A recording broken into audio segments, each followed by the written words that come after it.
The Warlords. A psychological war that changed history. Picture this. It's July 6th, 1940. The sun blazes down on Berlin as crowds surge through the streets like a human tidal wave. Flags flutter from every window, every balcony, every street corner. The air itself seems to vibrate with triumph. But here's what's absolutely mind-boggling. Whilst millions celebrated in the streets that day, 4 men were locked in a psychological chess match that would determine the fate of every soul on earth. 4 men, 4 minds, 4 different visions of how the world should burn or how it should be saved. Now, you might think you know this story. You've heard about World War II, haven't you? The battles, the bombs, the heroic speeches. But what if I told you that the real war, the one that truly decided everything, was fought with tanks and planes and bullets? What if the most crucial battles happened inside the minds of 4 extraordinary men who lied, schemed, charmed, and deceived each other with a skill that would make even the craftiest politician weep with envy? This is the story of Adolf Hitler, Joseph Stalin, Winston Churchill, and Franklin Roosevelt. 4 warlords of the 20th century who fought a war of the mind whilst their nations bled on battlefields across the globe. And the most twisted part, the deadliest psychological duels weren't fought between enemies. They were fought between allies. Let me take you back to that sweltering day in Berlin, the 6th of July 1940. The German capital had never seen anything like it. From the moment the sun crept over the horizon, painting the city in shades of gold and amber, something electric crackled in the air. This was just another day. This was the day Adolf Hitler returned home as the conqueror of Europe. The very streets seemed to pulse with anticipation, as if the city itself was holding its breath. Picture the scene. Thousands upon thousands of people lined the boulevards, their faces flushed with excitement, their voices hoarse from cheering. Children perched on their fathers' shoulders, waving tiny swastika flags. Women threw flowers from balconies. Even the pigeons seemed caught up in the hysteria, wheeling overhead in great swooping circles as if they too were celebrating. And there, at the heart of it all, stood the railway station, transformed into what witnesses described as a great banqueting hall. Red banners cascaded from the ceiling like waterfalls of silk. Golden eagles gleamed under the electric lights. The very air shimmered with heat and anticipation. Then he arrived. The train pulled in with a hiss of steam, and suddenly the roar of the crowd became something almost inhuman, a sound that seemed to shake the very foundations of the building. A roar of joy fills the station, as one observer noted. But it was more than joy, wasn't it? It was worship. It was madness. It was the sound of a nation intoxicating itself on the fumes of victory. When Hitler stepped onto that platform, his uniform crisp, his eyes blazing with triumph, General Keitel, his own army chief, leaned close and whispered words that would echo through history. "You are the greatest warlord in history. The greatest warlord in history." Let that sink in for a moment. Here was a man who had taken a defeated, humiliated Germany and turned it into the master of Europe in just a few short years. Poland had crumbled in weeks. Norway had fallen. Denmark, Belgium, Holland, Luxembourg, all conquered. And France, France, the great enemy, the nation that had humbled Germany in 1918. France had collapsed like a house of cards. But here's where our story really begins. Because whilst Hitler basked in the adoration of millions that day, 3 other men were watching from afar. And each of them was thinking very different thoughts indeed. In Moscow, 1,500 miles to the east, Joseph Stalin sat in his Kremlin office, reading the reports from Berlin. His face, that weathered, pockmarked face that had seen so much bloodshed, betrayed nothing. But inside, Stalin was calculating. Always calculating. He'd sent his congratulations to Hitler. Oh yes, he'd played the part of the loyal ally perfectly, but Stalin knew something that the cheering crowds in Berlin didn't know. He knew that every victory Hitler celebrated brought them one step closer to catastrophe. You see, Stalin had read Hitler's book, Mein Kampf, not once, but dozens of times. He'd underlined passages, made notes in the margins, memorized whole sections.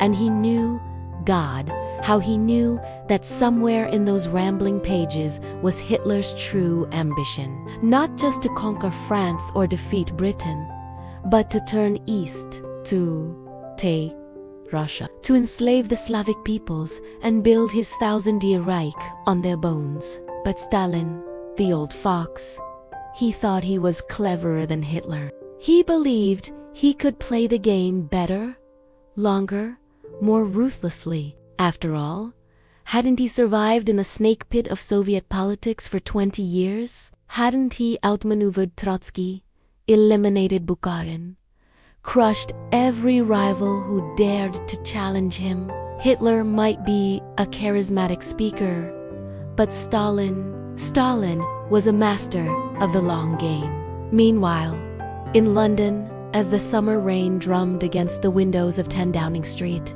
Winston Churchill sat hunched over his desk, cigar smoke curling around his head like incense. The British Prime Minister was isolated, politically and strategically. His own party had doubts about him. His generals spoke in hushed tones about the impossibility of fighting Germany alone. His people were exhausted, rationed, blackout curtains, drawn against the Luftwaffe bombers that might come at any moment. But Churchill was different. Where others saw defeat, he saw opportunity. Where others saw the end of the British Empire, he saw the chance to forge something new, something greater. The man who had once charged with the cavalry at Omdurman, who had escaped from a Boer prison camp, who had warned about Hitler when everyone else called him a warmonger. This man was not about to surrender. No.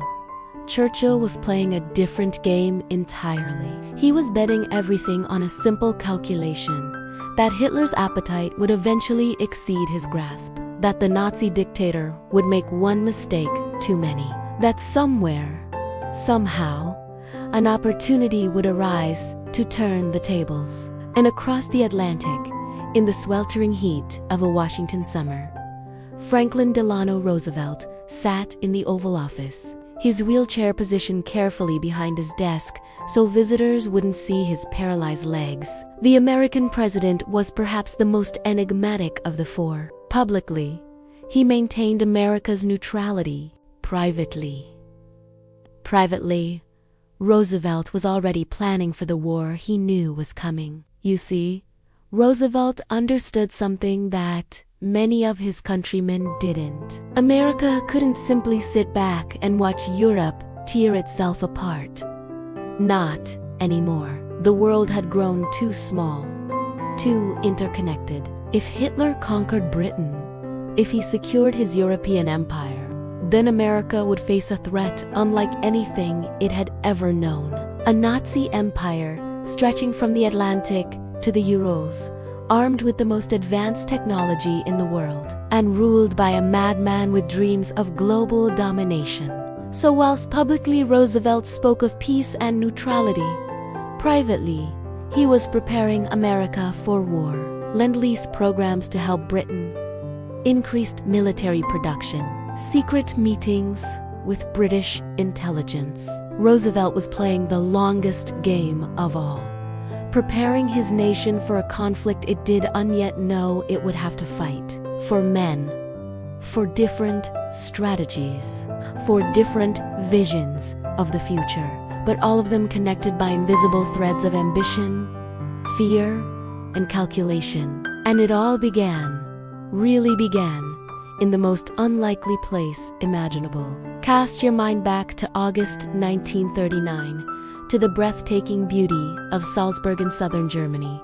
Here, surrounded by mountains that seemed to touch the very heavens, with lakes so clear you could see your soul reflected in them, Adolf Hitler was contemplating an act that would have been unthinkable just months before. Hitler had set his heart on invading Poland. His generals had told him with that characteristic German precision that he must attack before the autumn rains came. The weather window was closing. But there was a problem.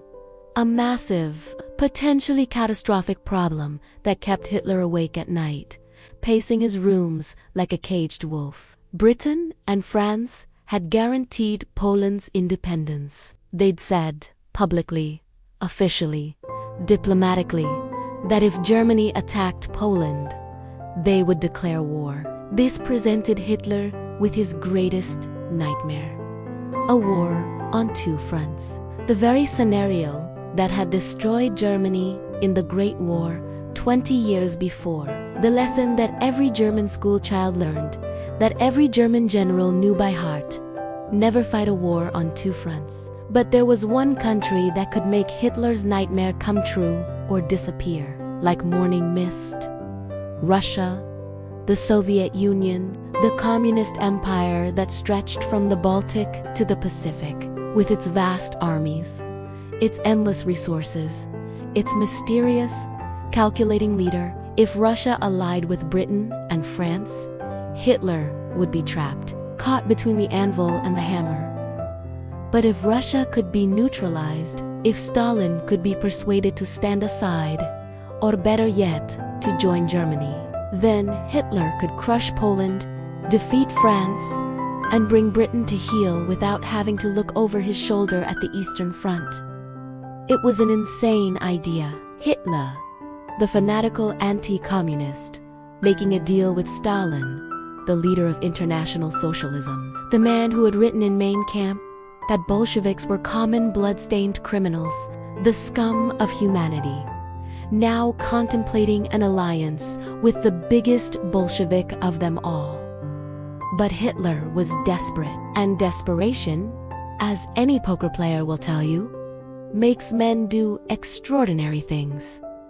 So Hitler put out feelers to Moscow, tentative, careful, diplomatic feelers. What he didn't realize, could E.N.T. possibly have realized, was that he was about to enter into a psychological duel with a man who was every bit as cunning, every bit as ruthless, and every bit as paranoid as he was himself. Stalin received Hitler's overtures with the cold, calculating attention he brought to everything. For hours, literally hours, he sat in his Kremlin office, reading and rereading Mein Kampf. He underlined passages, made notes, tried to crawl inside Hitler's mind and understand what the German dictator really wanted. Never forget that the rulers of present-day Russia are common blood-stained criminals. Hitler had written, "They are the scum of humanity." Nice words to build a friendship on. But Stalin wasn't concerned with hurt feelings. He was concerned with survival, and he could see, how clearly he could see, that Hitler was desperate for a deal. The German dictator was offering to send his foreign minister, Ribbentrop, to Moscow. Personal envoys were carrying messages between Berlin and the Kremlin. Hitler was practically begging for Stalin's cooperation. And Stalin decided he would go with Hitler. Not because he trusted him. Stalin trusted no one, least of all fascist dictators. But because he could see an opportunity, a chance to buy time, to build up Soviet strength, to let the capitalist powers tear each other apart whilst the Soviet Union grew stronger in the shadows. In Berlin, Hitler's propaganda chief, Joseph Goebbels, was beside himself with excitement. On the 22nd of August, 1939, he scribbled in his diary, "Non-aggression pact with Moscow. Perfect. Ribbentrop in Moscow on Wednesday. That is something. We're on top again. Now we can sleep more easily. Sleep more easily. If only Goebbels had known what his Führer was really thinking. Because Hitler wasn't sleeping easily at all. He was consumed by doubt, by fear, by the nagging worry that Stalin might be playing a deeper game than he could understand. On 23rd August, Ribbentrop's plane touched down in Moscow. The German foreign minister stepped out into the crisp Russian air, his face graved with the weight of history. He knew, they all knew, that what happened in the next few hours could determine the fate of Europe. But before the talks could even begin, Hitler needed one final piece of reassurance. And this is where our story takes a turn into the truly bizarre ... Hitler sent his personal photographer, Heinrich Hoffmann, on a secret mission to Moscow. Hoffmann's job? To film Stalin's elops. No, I'm not making this up. Hitler, the racial fanatic, needed to know whether Stalin's elopes were ingrown and Jewish or separate and Aryan. Think about that for a moment. Here were two of the most powerful men on earth, about to sign a pact that would reshape the global balance of power, and one of them was obsessing over the shape of the other's earlobes. Stalin's earlobes, it turned out, were separate. He passed Hitler's twisted racial test. The negotiations could proceed, and what negotiations they were. Picture the scene. The Great Hall in the Kremlin, its walls lined with portraits of Russian heroes, its chandeliers casting pools of golden light on the polished floor. At one end of a long table sat Ribbentrop, Hitler's emissary, his face pale with concentration. At the other end sat Molotov, Stalin's foreign minister, stone-faced and impassive as a marble statue. Between them lay the future of Europe. The formal ceremony began just after midnight on the 24th of August, 1939.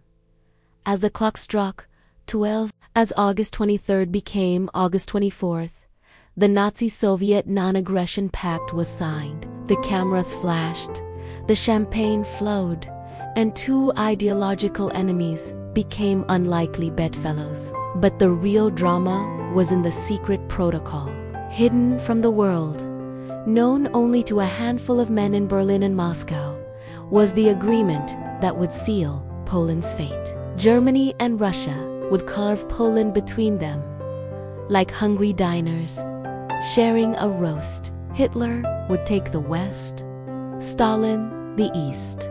An entire nation, an entire people, divided up as casually as pieces on a chessboard. When the signing was complete, Hitler called Ribbentrop from Berlin. His voice crackled over the international phone lines. This will hit like a bombshell. He was right. Across Europe, across the world, the news struck like lightning. Hitler and Stalin, enemies since the dawn of their respective movements, were now allies. The implications were staggering. In London, Churchill later wrote that he felt a sinister light fall across the map of Europe. In Paris, politicians spoke in hushed tones of the diplomatic revolution. In Washington, Roosevelt read the news with grim understanding. The European war was now inevitable. But Goebbels, for all his excitement, understood the deeper truth. As he noted in his diary, it was not strength but fear that had forced Hitler into this alliance. The Führer believes he's in the position of scrounging for favors, Goebbels wrote. And beggars can't be choosers. In times of famine, the devil feeds on flies, fear. That was the key to understanding what happened next. Because whilst Hitler was afraid of Stalin knifing him in the back, Stalin was equally afraid of Hitler attacking him unprepared. In the Kremlin that night, as the vodka flowed and the toasts were made, Stalin proposed a toast that revealed his own state of mind. I know how much the German nation loves its food. I should therefore like to drink his health. But later, When the cameras were gone and the diplomats had retired, Stalin told his inner circle the truth. Of course, it is all a game to see who can fool whom. He thinks he's outsmarted me, but actually, it's I who's tricked him. Two master manipulators, each convinced he was playing the other for a fool, each certain that he was the puppet master, not the puppet. It would have been funny if the consequences hadn't been so catastrophic. You see, Stalin genuinely believed he had found a bedfellow whose cunning matched his own. Back in 1934, he had watched with what could only be described as professional admiration as Hitler eliminated his rivals within the Nazi Party during the Night of the Long Knives. Did you hear what happened in Germany? Stalin had remarked to his associates, "Some fellow, that Hitler. Splendid. That's a deed of some skill. A deed of some skill." Coming from Stalin, the man who had murdered millions of his own people, who had turned political assassination into an art form that was high praise indeed. But here's what's truly chilling about these two men. What made their alliance so terrifying and yet so inevitable? They both saw mass murder as just another tool of for Stalin, the terrors that killed millions of Soviet citizens were simply the price of building socialism. He once compared his victims to the boyar landowners massacred by Ivan the Terrible 4 centuries before. Who's going to remember all this riffraff in 10 or 20 years' time? He asked. No one. Who remembers the names now of the boyars Ivan the Terrible got rid of? No one. Hitler was thinking along exactly the same lines. A week before he invaded Poland, he made an eerily similar remark to his generals.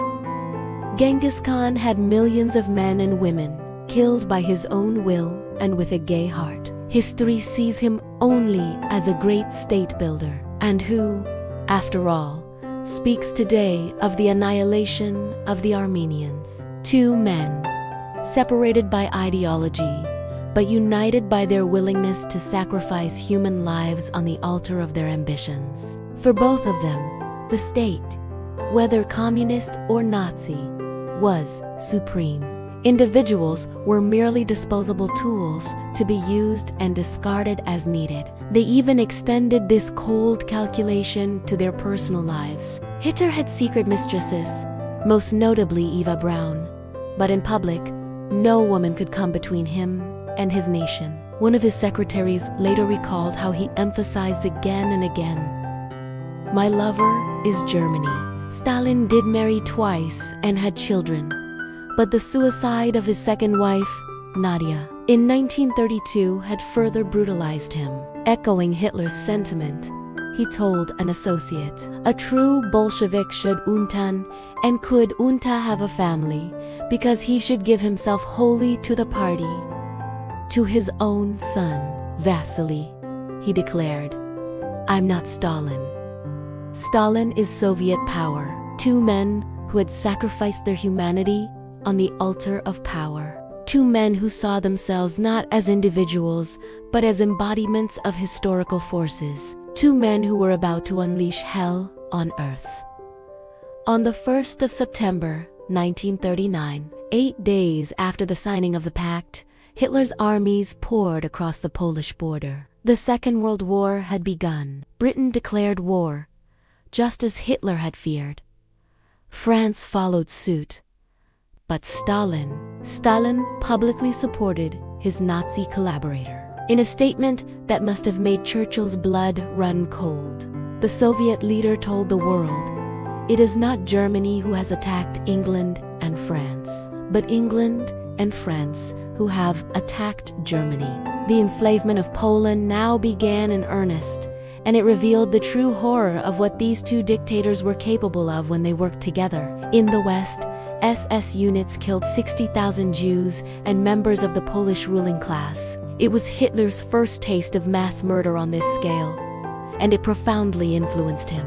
It showed him that his followers would actually do it, that the theoretical genocides he had dreamed about in Mein Kampf could become brutal reality. In the East, Stalin's secret police, the NKVD, carried out similar massacres. Among their victims were more than 20,000 Polish officers and political prisoners whose bodies would be discovered 3 years later in mass graves scattered across the Soviet Union. As their secret police mutilated Poland, the two dictators faced their destinies hand in hand. But over the next 2 years, in a psychological war unparalleled in world history, they would both become gripped by delusions that would lead them into colossal error and drag the world into the bloodiest conflict it had ever seen. Stalin had entered his pact with Hitler with his eyes wide open. He never doubted he was supping with the devil, but he believed the pact would give the Soviet Union both protection and opportunity. Just a week after the Nazis invaded Poland, he told his inner circle, "A war is on between two groups of capitalist countries. Hitler, without understanding it or desiring it, is shaking and undermining the capitalist system. We can maneuver pit one side against the other to set them fighting with each other as fiercely as possible." It was a brilliant strategy. In theory, let the capitalist powers tear each other apart whilst the Soviet Union grew stronger. Stalin was also eyeing up the chance to expand his communist empire. What would be the harm, he asked his associates, if, as a result of the rout of Poland, we were to extend the socialist system onto new territories and populations? For Hitler, the pact opened the door to the conquest he had dreamed of since his days as a failed artist in Vienna. He could now turn all his energy and attention to planning the invasion of France. Goebbels noted Hitler's hopes for long-term collaboration with Stalin in his diary entry for 1st October 1939. Conference with the Führer in private. He is convinced of Russia's loyalty. After all, Stalin is said to pocket a huge profit, but Stalin saw no such loyalty in Hitler. Mein Kampf was etched in his mind, above all, Hitler's youthful ambitions to conquer Russian territory for the new German Reich. If we speak of territory in Europe today, Hitler had written, we can primarily have in mind only Russia and her vassal border states, because he calculated that Hitler might still one day turn on him. Stalin set out to build a line of buffer zones to protect himself against possible Nazi attack.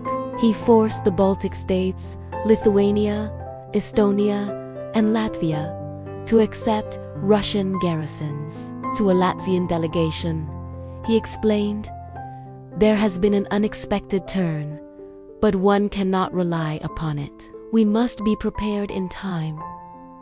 Others who were not prepared paid for it. The Germans might attack. Stalin also tried to bully Finland into giving him a swath of territory as a further buffer. The Finns refused. Stalin invaded their country. It was a disaster of epic proportions. The Red Army, supposedly the most powerful military force in the world, found itself bogged down in the Finnish forests, fighting an enemy they had expected to crush in weeks. Within days, thousands of frozen Russian corpses littered the snow. Finnish snipers, dressed in white camouflage, picked off Soviet soldiers like targets in a shooting gallery. Soviet tanks, designed for warfare on the open steppes, foundered in the deep snow and dense forests. Finally, the Finns were beaten, but not before killing 125,000 Russian soldiers. Stalin's response was typically brutal. He sent in his political commissars to shoot the Soviet commanders who had failed him. But the real fault was his own. His terror campaigns had eliminated the Red Army's best officers, leaving the military in the hands of Yes. In Berlin, Goebbels noted with satisfaction how the Red Army's incompetence offered Hitler yet more comfort. The 15th of March 1940. The Russians can never become dangerous for us. If Stalin shoots his own generals, we won't need to do it. So far, we've had nothing but advantages from our alliance with Russia. But Stalin's troubles were only just beginning. On the 10th of May 1940, with his Eastern Front secured by the Nazi-Soviet Pact, Hitler launched his blitzkrieg to the west. The German war machine was a thing of terrible beauty. Panzer divisions rolled across the Low Countries like mechanical thunderstorms, their tracks churning the earth, their guns speaking death. Stuka screamed down from the sky, their sirens wailing like the Wehrmacht, the German army, sliced through France, Belgium, and Holland with surgical precision. The British Expeditionary Force, caught off guard by the speed and ferocity of the German attack, was driven from the continent in the chaotic evacuation of Dunkirk. French resistance crumbled. The Maginot Line, that supposedly impregnable fortress that was meant to protect France from German invasion, was simply bypassed as German forces swept around it through the Ardennes. For Hitler, it was vindication of everything he had believed about German racial superiority, about the power of the will, about his own destiny as a leader. For Stalin, it was an unmitigated disaster. Nikita Khrushchev, who would later become Russia's premier, recalled Stalin's reaction to Hitler's lightning victories. "I remember being with Stalin. He was extremely nervous. He was racing around, cursing like a cab driver. He cursed the French. He cursed the English. How could they allow Hitler to defeat them, to crush them?" Stalin could see not only the superiority of the German army, but also that the Germans sensed Soviet weakness because of the disastrous war with Finland. The long-lasting and mutually destructive war between the capitalist and fascist states, which Stalin had so gleefully anticipated, was over in a trice. On the 17th of June 1940, the French government sued for peace. The next day, as Hitler celebrated in Munich with the Italian dictator Mussolini, Stalin sent his congratulations through gritted teeth. "Please accept my congratulations on the Wehrmacht's splendid success." Splendid success. The words must have tasted like ashes in Stalin's mouth. For Hitler, victory had lanced a boil that had been festering for 20 years. Germany's defeats in the First World War had been avenged. The humiliation of Versailles was wiped clean. Now, for the first time in his political life, he actually wanted a rest from conquest. Reverting to his old instincts, he began to dream of peace with Britain. The Italian foreign minister, Count Galeazzo, was in Munich and observed Hitler's state of mind. Italy makes many reservations on the desirability of dismantling the British Empire, which he considers, even today, to be an important factor in world equilibrium. Hitler is now like the gambler who, having made a big win, would like to leave the table risking nothing more. But Stalin feared that Hitler, having won his victory in the West, might immediately be tempted by his long-held ambition of expanding to the East. The Soviet dictator now embarked on a hugely risky double strategy, going on a 10-day land grab to expand and protect his empire, whilst also trying not to provoke Hitler. He occupied the Baltic states and Bessarabia, the northern province of Romania. This was allowed under the Nazi-Soviet Pact. But he also decided to invade another Romanian province. This was not assigned to Stalin under the pact, and it immediately raised Hitler's suspicions. General Franz Halder, Hitler's chief of staff, noted the Führer's alarm in his diary. The 25th of June, 1940. The issue of Bukovina raised by Russia is new and goes beyond our agreements with the Russians. At precisely this moment, Stalin's duel with Hitler took an unexpected twist. The Soviet leader received his first letter from Winston Churchill, who had become British Prime Minister. On the very day Hitler launched his it was an appeal to Stalin to beware of Hitler and come over to Britain's side. Stalin did not reply. Instead, to show Hitler his loyalty, he reported Churchill's approach to Berlin. Now Hitler began to make his own interpretation of these two pieces of evidence: Stalin's Landgrabbing, Romania, and Churchill's approach to Moscow. Before the war, Hitler had described to his adjutant his secretive mental processes. "Bear in mind that my brain works like a calculating machine. Each person who makes a presentation to me introduces into this calculating machine a small wheel of information. There forms a certain picture or a number on each wheel. I press a button and there flashes into my mind the sum of all this information." Now, the Hitler calculating machine began to build a conspiracy theory which would have devastating consequences. On the 6th of July 1940, Hitler the Victor returned to Berlin to a hero's welcome. Our wonderful July sun shines all over the place. Goebbels recorded, "An unimaginable ecstasy fills the city. The crowd roars. The station looks like a great banqueting hall. Then the Führer arrives. A roar of joy fills the station." On this day, Hitler's army chief, General Keitel, called him the greatest warlord in history. But amid his triumph, Hitler was increasingly tormented by one overriding thought. As far as he was concerned, he had won the war. So why did the British not recognize that fact and make peace with him? He began to convince himself that there must be some external factor that Britain and Churchill were relying on. A week after the Day of Glory in Berlin, General Halder recorded a momentous development in Hitler's reasoning. The 13th of July 1940, the Führer is greatly puzzled by Brittany's persistent unwillingness to make peace. He sees the answer in Britain's hope in Russia. This was the beginning of Hitler's great delusion, the idea that Britain was only continuing to fight because it believed Russia would eventually turn against Germany. On the 19th of July 1940, in a speech to the Reichstag, Hitler made his final plea for peace to Britain. Churchill and the British were not interested. Later that day, a further wheel of information entered Hitler's mind. Franklin Roosevelt was nominated by the Democratic Party to run for president for the third time. His acceptance speech contained an attack on Nazi aggression. Hitler was now seeing specters across the globe, Halder recorded. The 22nd of July 1940, Führer's view. Reasons for continuation of war by Britain. 1. It hopes for a change in America. 2.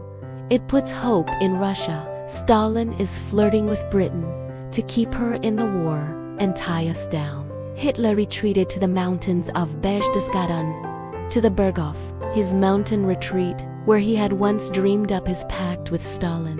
Now he suspected him.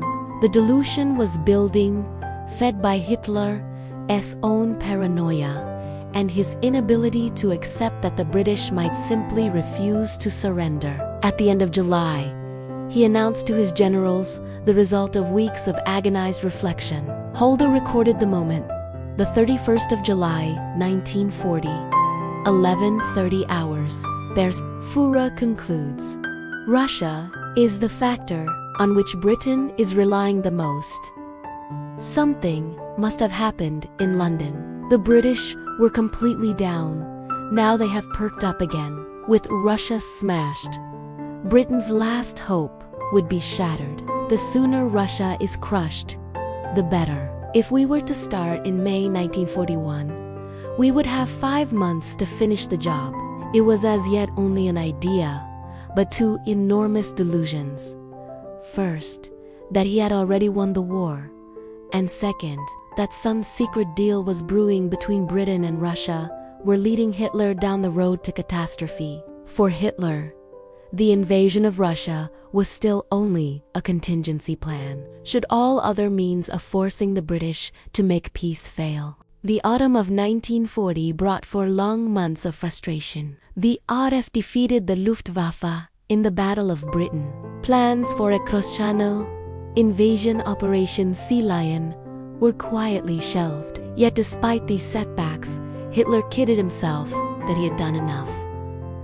The 15th of October 1940, Halder wrote, "Furor on military situation. War is won. Rest is mere question of time." But Hitler could still not force the British to come to terms, and he had become split-minded about Russia, moving troops nearer her borders, whilst also wanting Stalin to join him in the fight against Britain. Hitler's adjutant, Major Gerhard Engel, noted in his diary, the 4th of November 1940, Führer visibly depressed. He conveys the impression that at the moment he does not know how things should proceed. Then came the defining moment. On the 12th of November 1940, the Russian Foreign Minister, Vyacheslav Molotov, arrived in Berlin at Hitler's invitation. Molotov, the Hammer, as he was known in Moscow, was given the full Nazi swastika banners lined the streets. SS guards stood at attention. Military bands played stirring marches, but the conversations that followed were among the most tense and crucial in human history. Picture the scene. The new Reich Chancellery, Hitler's monument to Nazi power, its halls lined with marble and hung with portraits of German heroes. In Hitler's vast study, with its enormous desk and its view over the Wilhelm, two of the most powerful men on earth sat across from each other, each trying to read the other's mind. Hitler's purpose in summoning Molotov was to offer Russia a share in the spoils of victory if it helped him finish off the British. England's final capitulation, he told the stone-faced Soviet minister, is just a matter of time. Fragments of its empire will be left all over the world. It's time to think about the division of this property without a master after our victory. But Stalin wasn't interested in joining Hitler's war or in speculative carve-ups of the British Empire. His instructions to Molotov were simple. Find out what Hitler's troops were doing in Finland and Romania, places right on the Soviet doorstep. Molotov put the questions bluntly, with that cold, mechanical precision that had made him one of Stalin's most trusted lieutenants. What were German troops doing in Finland? Why were there German advisors in Romania? What were Hitler's real intentions in Eastern Europe? Hitler gave vague reassurances, but his annoyance was obvious. Here he was, offering Stalin a share in global conquest, and all the Soviet foreign minister wanted to talk about were trivial matters of European geography. Despite the superficial courtesies, the formal dinners, the carefully choreographed photo opportunities, the diplomatic niceties, Molotov's cold arrogance and his needling questions about territory in Eastern Europe infuriated Hitler and reinvigorated his suspicions about Soviet intentions. The 15th of November 1940, Halder recorded, the talks had shown where the Russian plans were heading. Molotov had let the cat out of the bag. Führer was really relieved. It would not even remain a marriage of convenience. When Molotov reported back to Moscow on the talks in Berlin, Stalin realized that Hitler was turning against him. In early December, he told his generals, "We know that Hitler is intoxicated by his victories and believes that the Red Army will need at least 4 years to prepare for war. Obviously, 4 years would be more than enough for us. But we must be ready much earlier. We will try to delay the war for another 2 years." But Hitler was moving at a pace Stalin could not imagine. On the 18th of December 1940, he issued War Directive Number 21. Thanks for watching. If you liked it, please like, comment, and subscribe. I'll see you in the next video. Bye!